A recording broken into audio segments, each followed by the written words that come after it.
Steve Rattner. Steve, take us through the charts. Well, I don't think I can live up to that. There will not be applause at the end of this. There might be booing. Oh no, we'll have applause. But let's just start with a quick, surreal, parallel universe Trump moment, because Trump put out this executive order on Sunday, saying that this was the most consequential thing almost in the history of the country.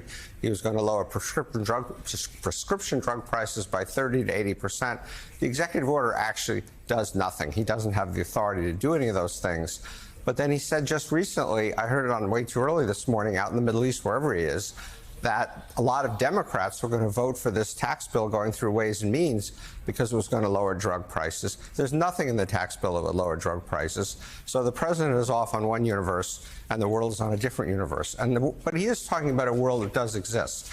He's talking about a world in which drug prices are much more expensive outside the country than here. So if you look at all drugs, and you look at these countries plus about 25 developed countries as a whole, you can see that they pay about 36% of what we pay. In other words, we pay almost 3 times as much. When you look at branded drugs, the disparity is even greater. And when you look at generics, in fact, it's the other way around. Generics here are actually cheaper, but branded drugs are what people pay attention to. Why do they pay attention to it? Because while 90% of all the prescriptions written are written for generic drugs, branded drugs are 90% of the cost because they cost so much. So drug prices are higher here, and they definitely occupy a lot of people's wallet share. Why are they so much more expensive here than in Canada or other countries? Why do you have Americans actually traveling around to other countries to buy drugs? That's a great question, Joe, and there are really 2 reasons for it. One reason for it is because most other countries, take Britain, for example, which has national health insurance, they negotiate with the drug companies for the whole country at one time, and they basically say, here's what we're willing to pay. The drug companies don't have as much leverage, so they lower their prices. Also, versus our system, where, of course, you have Medicare, you have Medicaid, you have private insurance, you have people paying for it on their own, we have a very fragmented system. So there's no equally large force operating against the drug companies. The other reason, quite frankly, is we're a wealthier country and we're willing to pay more. And Europeans and others would simply say no to some drugs. We'll look at that in a minute, instead of paying those high prices. Okay, so when the drug prices go up, do the stocks go up? Well, that's an interesting question. You would think they would make a ton of money, because it is a fact that drug prices have gone up much faster than inflation. It's a combination of reasons, but it includes the fact that a lot of new drugs, as we'll also talk about in a second, are very expensive. So you'd think this would create a great environment for the companies. It's not bad, but it's not been as great as people might think. So this is the S&P going back to the year 2000, and you can see the black line right there. This is an index of the 13 biggest drug companies, so it looks like they way outperform, although it comes back down a bit here.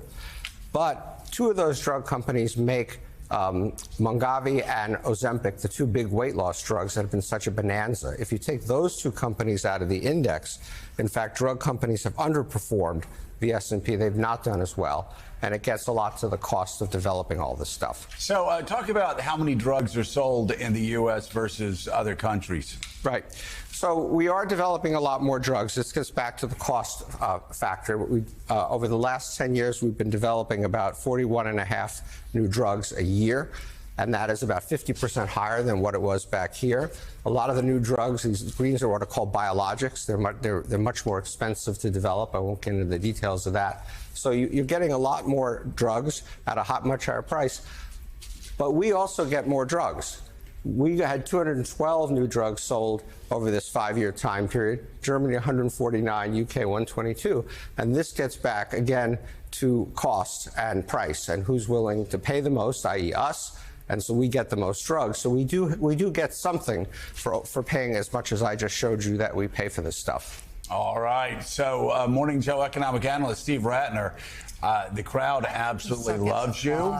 We love you too. They just want, maybe for your next set of charts, you can do charts on the differing political views of the Pope's 2 brothers. Oh, There you go. well, there's that. There you go. Look at that. I thought you were going to say, why don't we get an applause? That's meter pretty that good, we put huh? up here, but I'll just Thank you very much. This time we'll do the post. Thank you very much. I know. We need the Ed McMahon laugh Oh, my as well, God. and then it'll be Okay. said. Hey, Steve, why don't you come over and next, what do we call them, segments around here? Yeah. We'll talk a little bit more about drug prices After the and the break. Pope's brothers. And also coming up, we're going to go through more. And also the Pope's brothers.